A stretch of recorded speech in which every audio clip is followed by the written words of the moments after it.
Okay, welcome back to another episode of Third and 23. I'm your host, Alex, here to bring you another pick and prediction video for college football. We're talking week 11 of the college football season.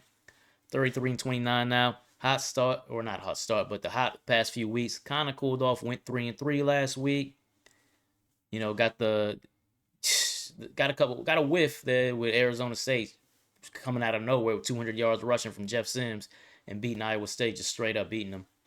But the Clemson game, refs cost me in that one. That should have been a 4-2 week. Is what it is. 33-29 right now. 53% ATS accuracy at the moment. 6 games on tap for you in this video. Let's go ahead and get into it. All right, we're going to kick things off with BYU visiting Texas Tech. This is, some would say, the de facto Big 12 championship game. Maybe these teams rematch in the Big 12 title game. I would say this is the biggest regular season Big 12 game in history in their current format, right? No Texas, no Oklahoma, obviously, right? Obviously, that's short-lived, but that's where we're at.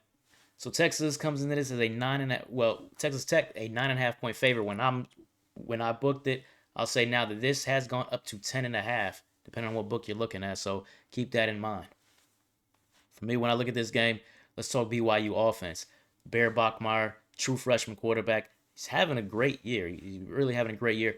Dual threat, too. He can run it. He can throw it. Having a strong year. But for me, also, it's their schedule. They haven't really played anybody they beat Arizona in overtime. They didn't look that great beating a terrible West Virginia team.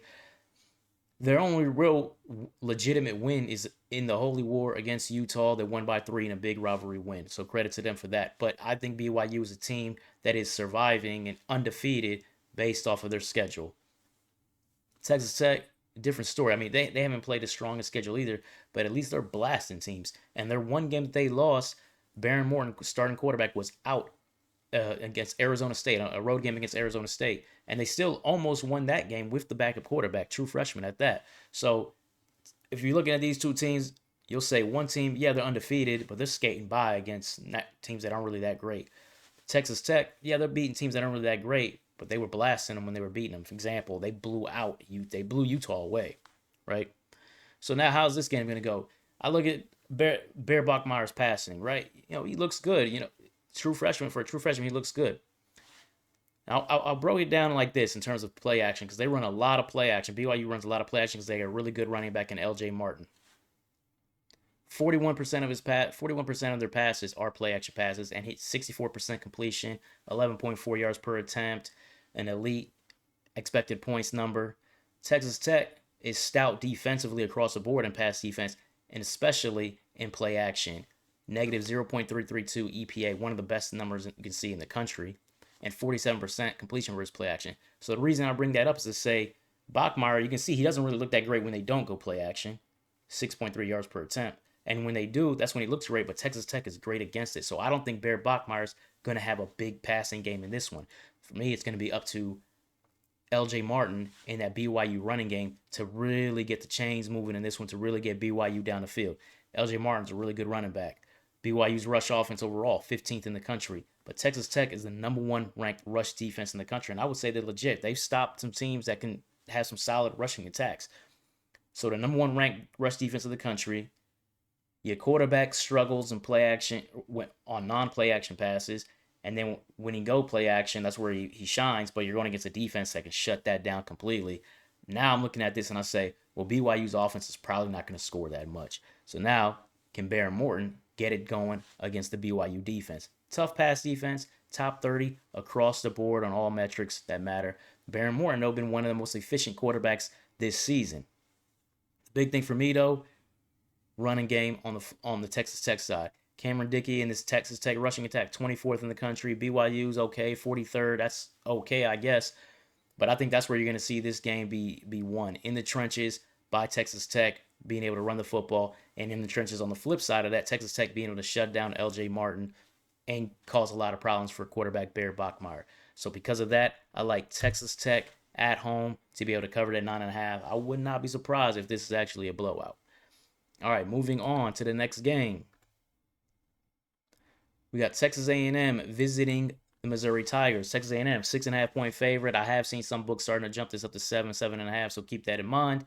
The big thing in this one is Missouri injuries. Norfleet, I have him here listed as out. That's what I saw earlier in the week. Now they're calling. That's what I saw that he was trending towards. Brett Norfleet, tight end from Missouri, who leads the SEC in touchdowns for a tight end. Now I'm seeing he's questionable, so maybe he plays, maybe he doesn't. Wouldn't change wouldn't swing anything in this game for me though, because the big thing is Bo Pribula, starting quarterback from Missouri, is out. It's probably gonna be out for the season. If you guys saw the injury last week in Missouri's game, so who does Missouri trot out there? They trot out true freshman quarterback Matt Zollers. He's never started a game. His real first legitimate playing time we saw was last week or their last game against Vanderbilt. It basically played about a half of football in that one.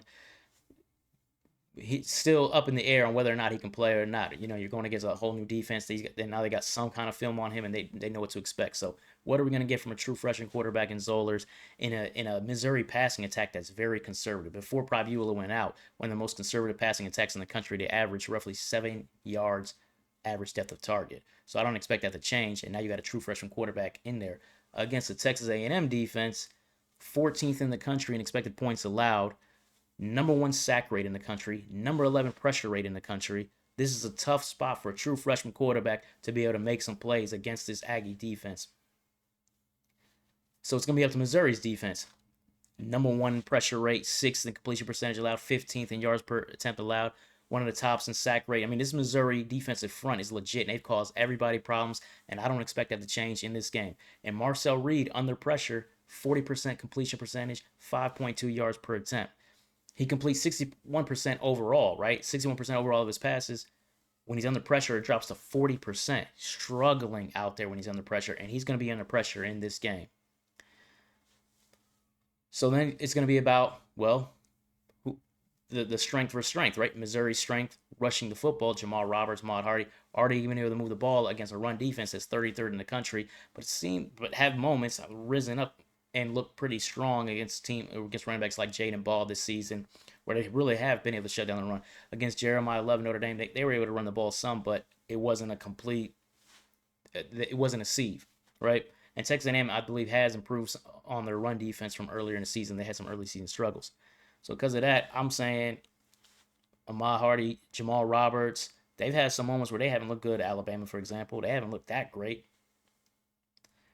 So I don't think they're going to really get off on the ground like that. Plus, you're going to see a stacked box because the Aggies are going to stack the box with a true freshman quarterback back there who's going to be under a lot of duress. So I look at this and I say Missouri's probably not going to score a lot. Texas A&M, a touchdown on the road against a backup true freshman quarterback. Marcel Reed does struggle under pressure, so I expect to see some moments where he struggles in this game. But go ahead and give me Texas A&M. I'm going to lay to 6.5. They're just a better team, probably the best team in the SEC. Next up, we've got LSU visiting Alabama. This spread is at 10. Alabama's a 10-point favorite. This quickly went down. This quickly went down from 11.5 to 10. So the Sharps were on it early. This is the first game without Brian Kelly for LSU. That's big news. So the interim coach is Frank Wilson. Frank Wilson, if you don't know, has been a head coach in college football before. He coached at McNeese State for 2 years. He coached at UTSA for 4 years.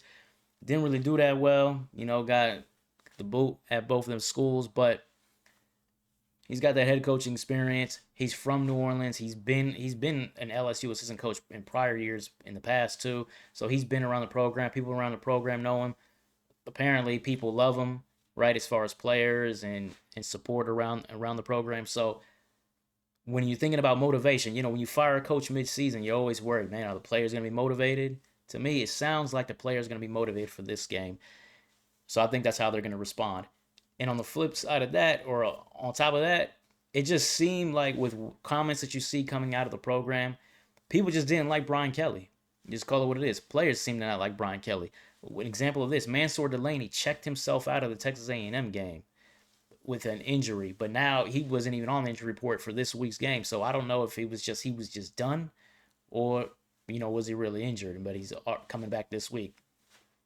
So to me, that just speaks to the fact that I think guys just didn't like Brian Kelly. I think they're going to play a lot looser. I think they're going to probably play a lot tighter. I think LSU's probably going to play their best. This is probably going to be their best effort, I would say, of the season. So now how does it match up against Alabama? You say Alabama, man, number 4 ranked team in the country. cruising along since that opening day loss to Florida State. They've been ringing off win after win after win. But when you look at Alabama, there's a couple things stand out. One, Ty Simpson in the passing game is Ty Simpson, Heisman candidate. You got Ryan Williams and Jeremy Bernard, wide receiver. You got two legit wide receivers, so the passing game is strong. LSU, though, this secondary is legit. This was one of the best secondaries in the country. I think it's going to get back to that. You got Mansour Delaney playing as a first-round draft pick, projected to be a first-round draft pick at corner. He's on a burner. At least he was on a burner, one of the hottest corners in the country. You match him up against Ryan Williams, it's going to be an interesting matchup to watch. So when I look at this, I say, well, Alabama's passing attack, that's their strength, but maybe they're not going to get off like that. Okay, well, they got the running game. Bama can't run the ball. 114th in the country. I said this in earlier videos. Bama doesn't have a running back behind Jan Miller, because we saw when Jan Miller was out, they couldn't run the ball at all. Jan Miller comes back, man, really only had one game. It was against Vandy. I mean, he's not that dude, right? He's not like that. Let's just be honest. He's just better than the other guys they got. So 114th in the country running the football. Sure, LSU's 51st. That means they're vulnerable on the ground. You can run it. But can Bama run it? I don't think so. So now I'm looking at this and I say, damn, this Alabama offense, I don't think they're going to put up a lot of points in this game. Now on the flip side, LSU. LSU is one of the most talented teams in the country. We knew that coming into the season, and they didn't play like it. Now the coach is gone. Apparently, he's like the Dark Sith or whatever from Star Wars is Brian Kelly, and he's out the door, right? So now you got, is Garrett Nussmeier, is he going to start to play better? He ranks outside the top 100 in all passing metrics that really matter. Is he about to step forward? They've got a bunch of talented wide receivers that on paper, this would be a difficult, like in the preseason on paper, this would be a difficult matchup for this Bama secondary and for this Bama defense overall. Our guy's going to finally play looser and play up to the talent and potential. For me, in a rivalry game with the Sith Lord gone or whatever you want to call him, and go ahead and give me LSU with a +10. I'm with that early line movement. I wish I caught it at 11.5. I think this game is going to be a fight. I know it's in Bryant-Denny. I know it's at night, and that makes it tough, but I just think this is going to be a typical LSU-Alabama battle on Saturday night. So give me LSU with a +10. All right, moving on. We got Oregon visiting Iowa. Oregon comes in 6-point favorite. I have seen this now peak up to 6.5 if you're thinking about this game. Big news with this game is, and I've seen this with a lot of the talking heads out there, I checked the weather myself, is there's supposed to be some nasty weather in Iowa City on Saturday. Now, how nasty? I don't know, right? I've seen it's supposed to be ugly out there, right? And then I look online and I'm like, okay, it's supposed to be raining out there. I don't know how how bad we're talking here. So, and they say, right around game time it's going to be raining, and it should be raining throughout the game. And they call it, wintry mix, whatever weather people like to call it, when they mix in some snow in there. I'm not hearing a blizzard, right? I'm not hearing a big time snowstorm or something like that. So, and then when I hear stuff like this, people always say, well, that's going to really impact Oregon. That's going to tighten things up for Iowa. Iowa's offense stinks, right? Why would that help them? If it's going to hurt Oregon, it's going to hurt both teams. It's going to hurt Iowa too. Gronowski in this Iowa passing game, conservative, 6 yards per attempt, negative 0.12 EPA per attempt, 113 in the country. Average depth of target is 138th in the country. There's no explosive passing attack, and they're going against the best pass defense in America by the numbers. Sure, there can be weather. That just means that they're going to be blanketed even more, in my opinion. So now you're talking Iowa, one-dimensional. Well, they can run the rock. I mean, they got Caleb Johnson back there. Oh, wait. No, they don't. Caleb Johnson's in the NFL. Kamari Moulton is all right. He's not about to get off against this run defense, against this front seven for Oregon. Oregon has a strong front seven. So I'm looking at this. And this is a popular upset pick. And maybe I'm missing something. I could be wrong. But what am I not seeing? Because this Iowa offense is terrible. Oregon's defense is elite. How many points are we expecting Iowa to score? And then they say stuff like, well, Iowa's been scoring a lot more lately. No, they have, man. Against Wisconsin, 37-0. 17 was off of turnovers, man. That was a 20-0 game. So I'm not buying into this rhetoric that Iowa's offense is improving. I'm not buying into the weather is going to be a big issue. I'm going to go ahead, if you haven't figured it out, I'm taking Oregon. I'm laying the 6. Oregon's defense should absolutely erase Iowa's offense. Because of the weather, no, I don't think Oregon's going to throw up 40 or 50 points on the board. But able to cover the 6, I do think they can do that. Dan Lanning's teams, they show up when you start talking about them, when you start making noise in the ether. Iowa, this is an upset pick. Wisconsin, there was no noise. 21-7 snooze. They're not going to snooze through this game. So go ahead and give me Oregon. I'm going to lay the 6. I think this defense is going to absolutely erase this Iowa offense. All right, moving on to the next game. We have Ohio State sticking in the Big Ten. Ohio State visiting Purdue. Ohio State comes in as a 29.5-point favorite. Quickly went from 28.5 to 29.5. I haven't seen it move since. The big thing in this one, this isn't a big game, obviously, right? You got the number 1 team in the country playing the worst, maybe second worst team in the Big Ten in Purdue. But you see an opportunity, you're gonna take it. That's what I see in this situation. The last 2 years, Ohio State has played Purdue. I believe the scores were 45-0 and 41-7, something along those lines. But Purdue has scored 7 points in total in 2 games. Purdue sees Ohio State and they already fold. They already know what it is.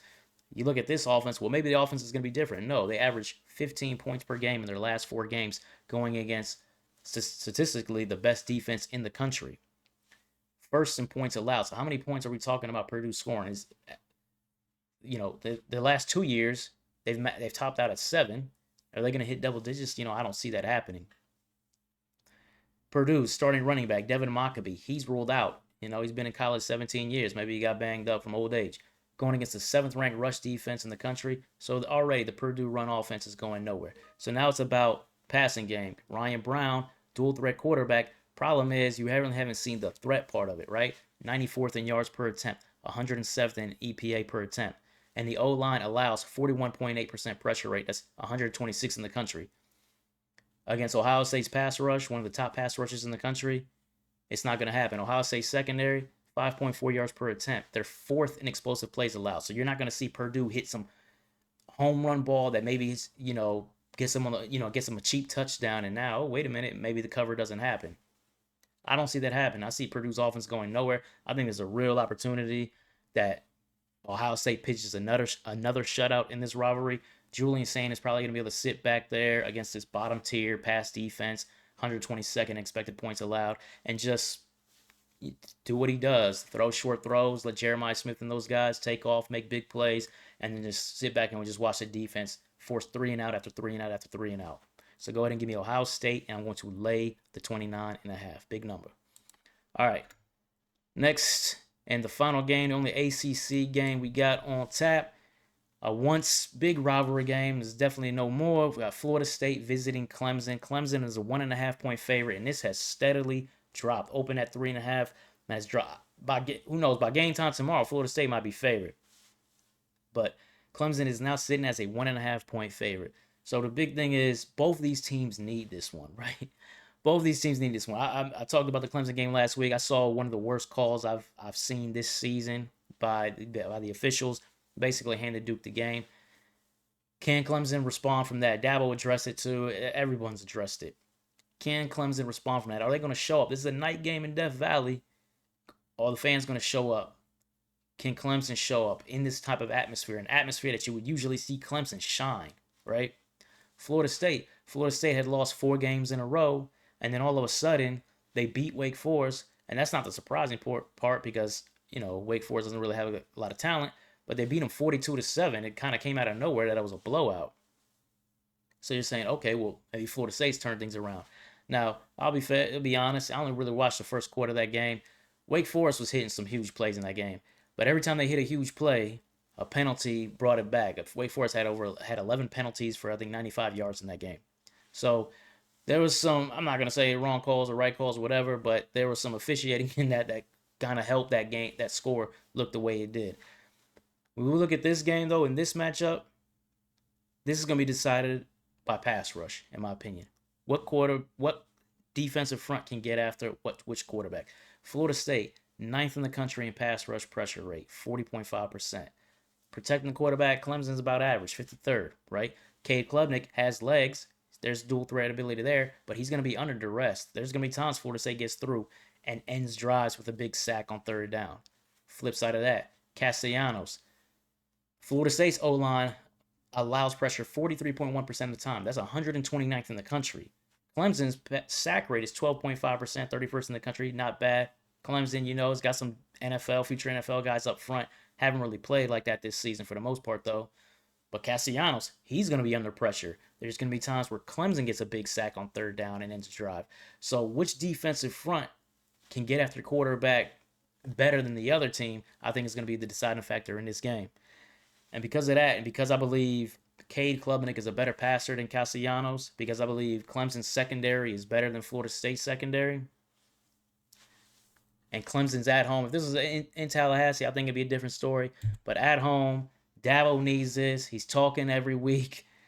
I think he's going to finally get one. I think this is going to be a very tight game, though. But go ahead and give me Clemson laying the 1.5. All right, that wraps it up. If you like the content, please like, comment, subscribe, all of that, as you're going to see more pick and prediction videos going forward. Take care.